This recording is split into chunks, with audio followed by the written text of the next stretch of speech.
This is Talking Foreign Policy, a critical look at Canada's role abroad, and I'm Eve Engler. Today, Finance Minister, Deputy Prime Minister Chrystia Freeland, and former Foreign Affairs Minister resigned from cabinet, put out a letter saying that she no longer wants to be in cabinet. To discuss this breaking story, but also to bring it into a bit of a broader foreign policy lens. I have with us Jeremy Appel, who is an Alberta-based journalist. He is the author of Read the Orchard. People can check out his website, Read the Orchard. So, first of all, thanks a lot for coming on Talking Foreign Policy. Can you just give us, Jeremy, can you give us your take on what Freeland is trying to do here? Is she trying to have the government fall? Is she trying to position herself as a more right-wing economic subsequent liberal leader? What do you make of her action today? Yeah, I think first of all, thanks for having me, Eve. Second of all, I think that both of the things you mentioned are consistent with what I understand Freeland to be doing here. It's no secret that a lot of the Liberal caucus want to see Justin Trudeau go. I mean, he's been prime minister almost a decade now, and he's clearly not getting any more popular. And I think there are many liberal careerists waiting in the wings for a chance to lead the party and maybe make it electorally relevant again. And Freeland's name has always been bandied about as a successor to Trudeau. I mean, she is the deputy prime minister and finance minister, and that I think tells you something. And if you look at the reason that the sort of the final straw for Freeland, it's this policy that Trudeau announced that to deal with inflation, he was gonna do a holiday season, sales tax break for various items like eating in restaurants as well as types of things you would give to people as gifts during the holiday season, which has passed, which is in effect. I just got brunch somewhere and there was no GST on it. So, living in Alberta, we don't have a PST. Um, and also giving these $250 checks to everyone who makes less than six figures a year. And that was a bridge too far for Freeland. I mean, I want to emphasize there are lots of critiques to be made about dealing with a lack of affordability by cutting people relatively small checks and cutting sales taxes and tinkering with that. But for Freeland, this seemed to be too generous, right, to the broader public. Now, to maybe transition to the foreign policy angle, this advocacy for austerity at home, I think, is can be contrasted sharply with Freeland's support for militarism abroad, where there's seemingly an endless supply of money to be spent on, say, arming Ukraine. And you just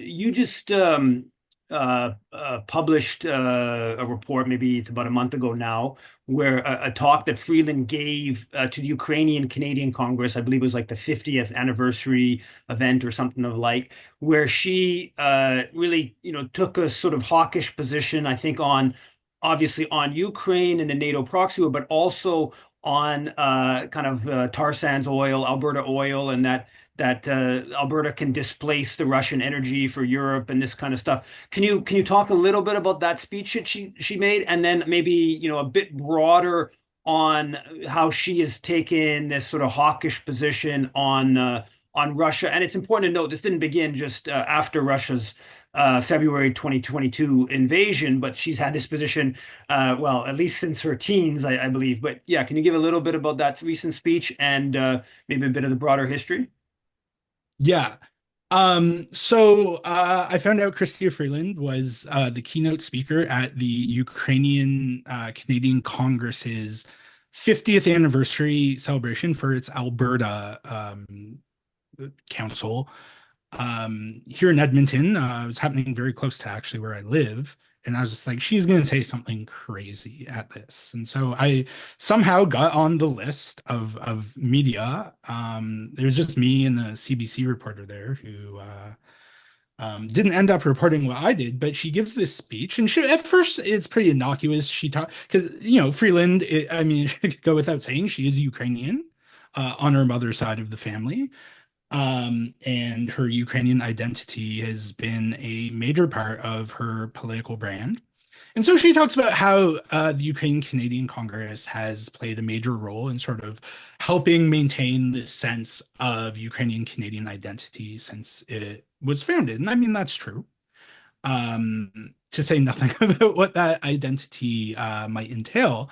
But then she gets to talking about the war, and I mean, the speech by itself was extraordinary. Just how she expressed pride in the fact that it is Ukrainians and Ukrainians alone who are fighting the Russians, who are the ones incurring the losses, and no one else has sent any troops to Ukraine. This is Ukraine's fight alone, but also that Canada, well, I shouldn't say Ukraine's fight alone because she's saying that this is a civilizational struggle between the forces of light and darkness, were the exact words she used, democracy and dictatorship, civilization and barbarism, and that Canada is doing everything it can to support Ukraine from the sidelines. She boasted how no country has given more to Ukraine per capita than Canada has, and that we need to be doing more. And she boasted about how Canada played a leading role in the G7 in getting Russian banks kicked out of the global financial system, and imposing all sorts of sanctions on Russia. But then she said we need to go further, and we're going to go further. And then she said that Canada is planning on eliminating Russian oil from global markets. Now, the two biggest customers of Russian oil are India and China. So, how are we going to get India and China to stop buying oil from Russia? She didn't say. But she said that this is the first time she's announcing this, also the only time she's announced it. And in that she's so glad to be here in Edmonton and in Alberta because Alberta is in such a great position to help displace Russian oil from global markets. Alberta, of course, does have the third largest oil reserves in the world in the tar sands, but of course, we know that international investors are fleeing from the tar sands because our oil is so specifically dirty, right? It takes so much energy to both drill the oil out of the ground, which isn't actually oil. Oil is like a small part of it, and then extract the oil from all the tar. And she didn't take any questions after the event from media. And I, reported this. I was like, this is a big deal. I mean, Freeland's announcing this for the first time in front of a Ukrainian nationalist audience. The Ukrainian Canadian Congress has played a key role in whitewashing the Nazi collaborationist forces of Ukraine during the Second World War, right? People like Stepan Bandera and Roman Shukovich, Ukrainian Community Center. in Edmonton has a bust of Shukovich outside its doors, and at a cemetery in Edmonton as well, there's a monument to the Galicia division of the Waffen SS, and this is all supported by the Ukrainian Canadian Congress when there was controversy over the standing ovation to Yaroslav Hunka. The UCC was saying that he was being unfairly vilified, in that the 14th Waffen SS actually wasn't sympathetic to the Nazis, even though they pledged an oath of loyalty to Adolf Hitler. So I thought this was big news. And it did actually get picked up by Calgary Herald columnist by the name of Don Braid, who used it to sort of argue that the Liberals' climate plans make no sense in that, but noting correctly that Freeland is going off script here in saying what she's not supposed to say. And I followed up like a week or two later with Global Affairs Canada and been like, what, like, why hasn't what is this? Is this actually Canadian policy? Is this G7 policy? Why haven't hasn't anyone heard of anything about it since? And they essentially respond to me, we have no idea what she's talking about. You should reach out to the Ministry of Finance to explain the finance minister's comments, as if she wasn't commenting specifically on global affairs. And then I did, and finance said no comment, which now in retrospect,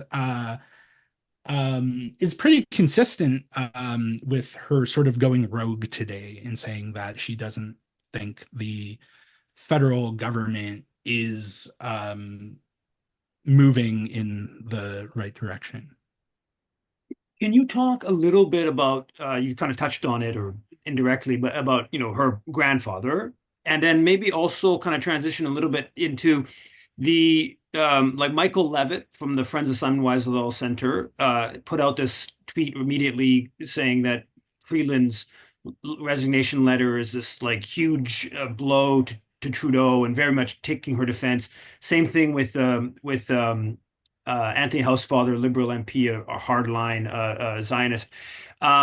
Yeah, just a little bit about her, Michael Chomyak, her Nazi propagandist grandfather, and then maybe a little bit into her kind of policy on Israel, and then how maybe this kind of connects in with some of the Zionist organizations in the country.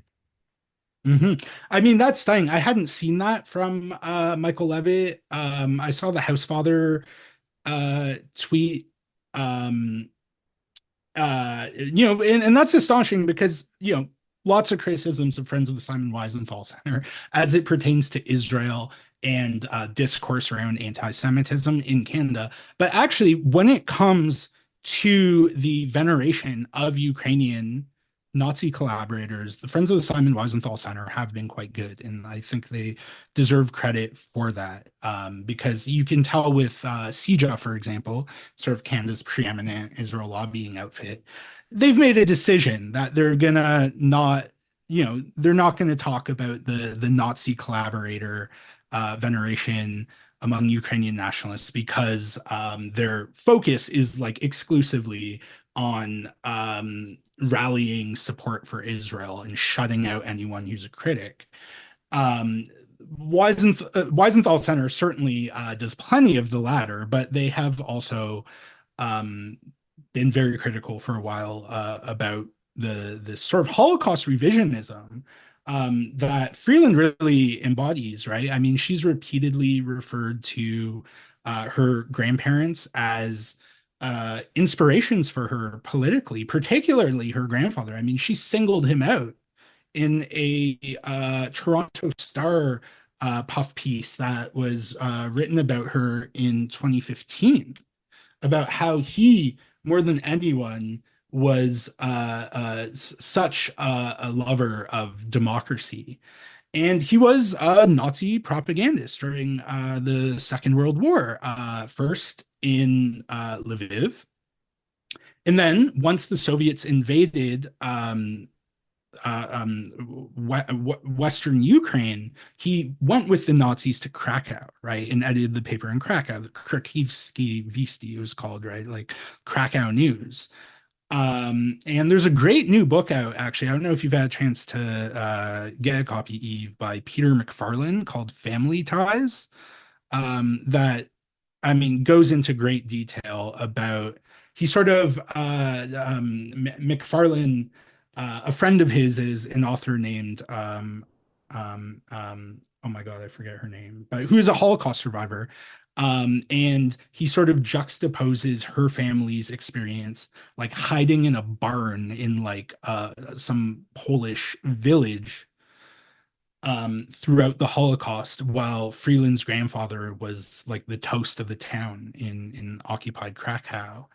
And he was an enthusiastic collaborator. He agreed with, like many Ukrainian nationalists did, who the apologists say, oh no, they were against the Nazis and the Soviets as well, and that's just not true, right? That is complete self-serving justification. I mean, the Ukrainian nationalists shared many aspects of Nazi ideology, specifically anti-communism and anti-Semitism, and they and also anti-Polish sentiment, right? I mean, the Ukrainian insurgent army, I mean, massacred thousands of Poles. I mean, they mostly killed Poles because by the time they were established in 1943, most of the Jews in Ukraine were either deported or murdered. Um, and in Freeland, knows that her grandfather edited an anti-Semitic newspaper because in 1996, her uncle, who is a historian at the University of Alberta, John Paul Himka, wrote a paper about it, which he acknowledges her for helping edit in the acknowledgement section in 1996 when she was still working as a journalist. And I was actually I was listening to an episode of Radio Warner, Mark Ames and Gary Brecher, and who were journalists in Russia during the dismemberment of the Soviet Union, in seeing just the entire country get sold off to private interests. And Ames was saying he remembered Freeland as like being not that bad of a journalist when they were in Russia, especially compared with a lot of other Western mainstream journalists who were there. But I think once she entered politics, she really adopted this Ukrainian nationalist persona for political expediency and started talking about what incredible people her grandparents were. And look, lots of people's grandparents did bad things or had unsavory views, right? It's one thing to talk about your grandparents, say, "Oh, I loved them. They took me to the park as a kid and pushed me on the swing, and I have these very fond memories of them." But yeah, they also had all these problematic views. She was saying that their ideology and worldview had a major role in informing hers, and so that's why there's been such controversy over wartime activities. It's because she lied about them, right? Instead, it was all Russian propaganda. And well, of course, the Russians, you know, are dedicated to this narrative that Ukraine is just a bunch of Nazis, which is propaganda, right? It's based on a kernel of truth. I mean, there is a problem of venerating Nazi collaborators in Ukraine, and there are active neo-Nazi formations in Ukraine that are incredibly influential, especially in Western Ukraine, and are in the military. But of course, I mean, most Ukrainians, at least before the war, I think, or even before, I would say the Maidan coup in 2014, um, weren't hardcore nationalists. It was actually the Ukrainian diaspora, particularly in Canada, which has the largest Ukrainian diaspora outside of Russia and maybe Poland now, that has really, in Freeland's words, kept the flame alive. There's a part of Michael Ignatieff's book from the 90s called Blood and Belonging, which I think is actually a very good book, despite Ignatieff's own, maybe ideological shortcomings in my view. It is, I think, a very good piece of journalism and study of nationalism in various um, parts of the world. He talks to Chrystia Freeland, who I think by that time at that time was still going by Christina, which is her birth name, but she changed it to Chrystia to make it more Ukrainian. Um, she said, yeah, like the Ukrainians in Ukraine aren't real Ukrainians because they've been brainwashed by, decades of communist propaganda. It's really the Ukrainians in Canada.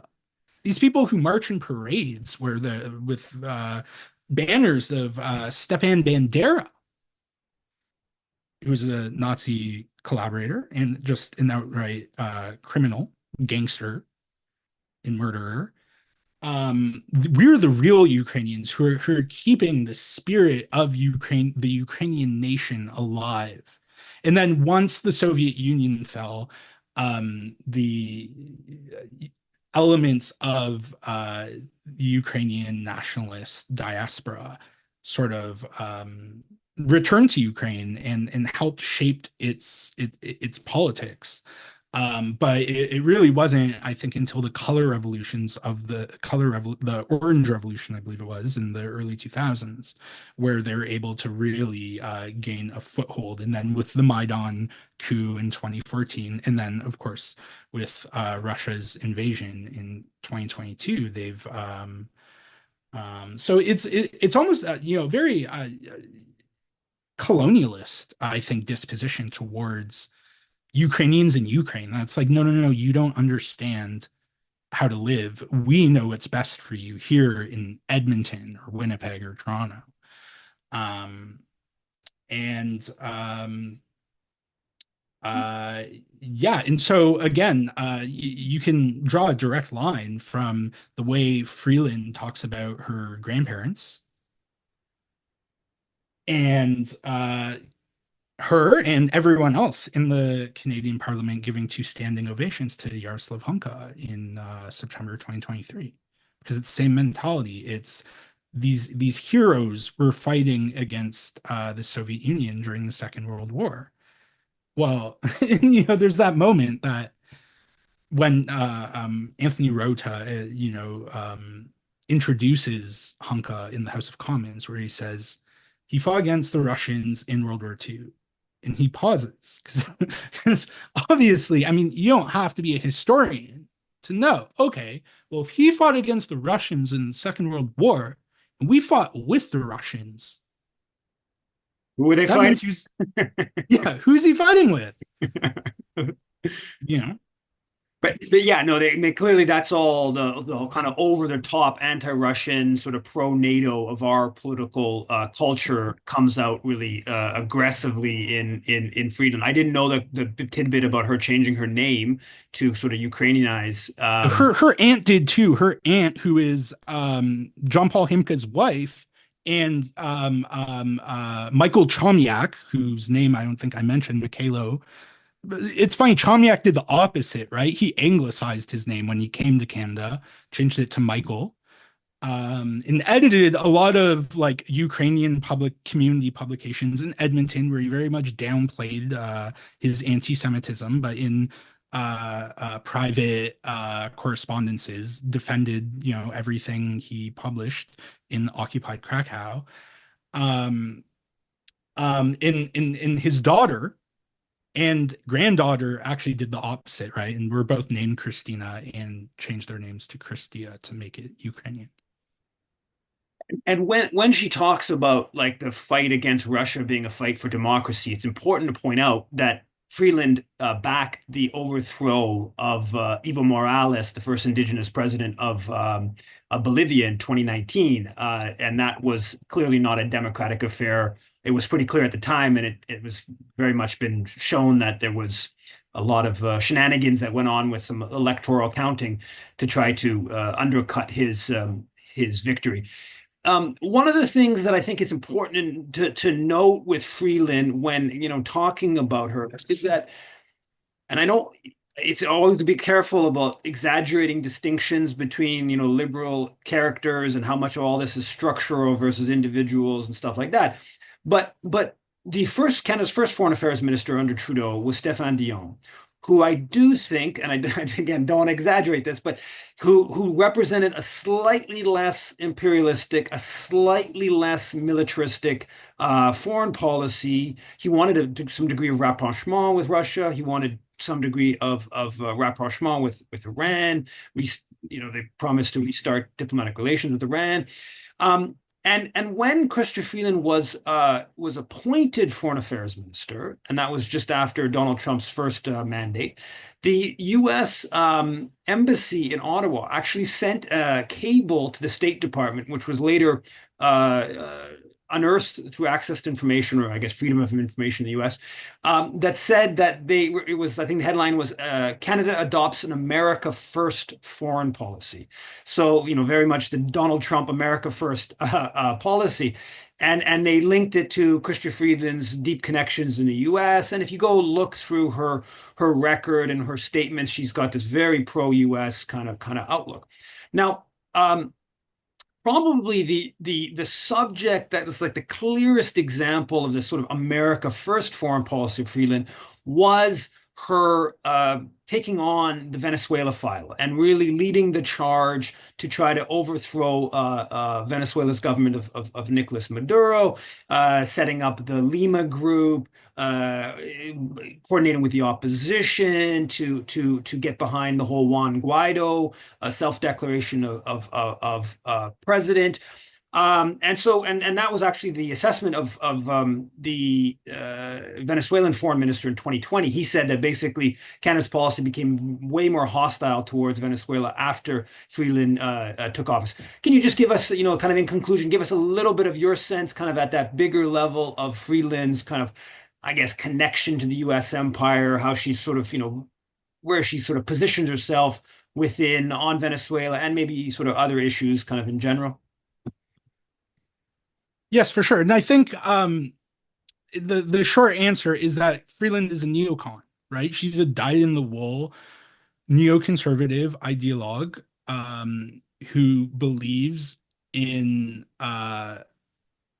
public, austerity at home and fully funding the war machine abroad. I mean, she wrote a book, Plutocrats, back in 2012, right before she was getting ready to enter politics, in which she argued essentially that the super rich, the global super rich, are great. They innovate and are such valuable contributors to society, but economic inequality is getting a bit out of hand. People are getting restless, and so they should pay a bit more. And the implication there is to stave off more radical solutions.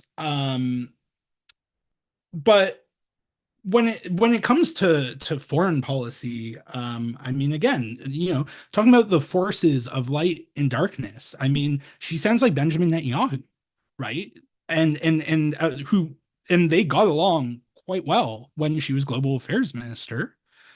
Um, the Trudeau government largely continued Harper's policy of supporting anything and everything Israel does. I think a little bit they've sort of backtracked on that, just because of the sheer horrors we're seeing in Gaza. Um, but yeah, I mean, this is, I mean, that, like Netanyahu, there's no geopolitics. There's just good guys who are us and bad guys who are them. And everything we do is an expression of our righteousness.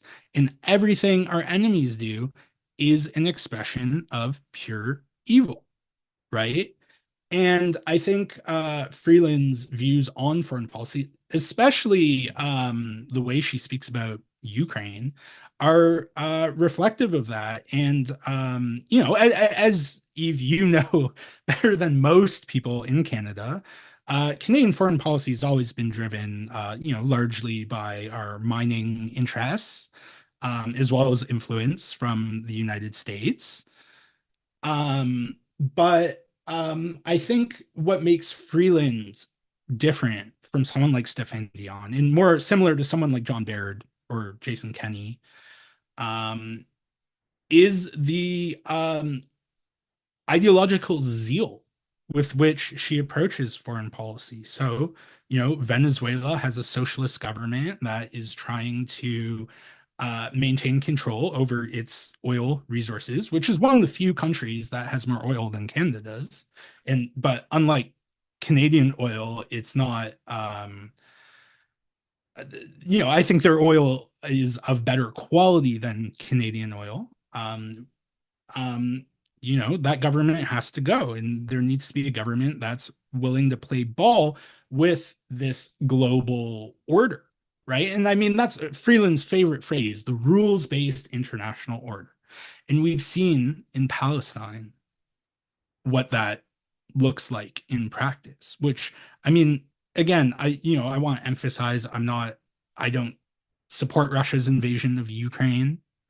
I of course I think NATO provoked it and laid a trap for Russia, and Russia fell into it. And energy and weapons companies the world over are really glad that they did.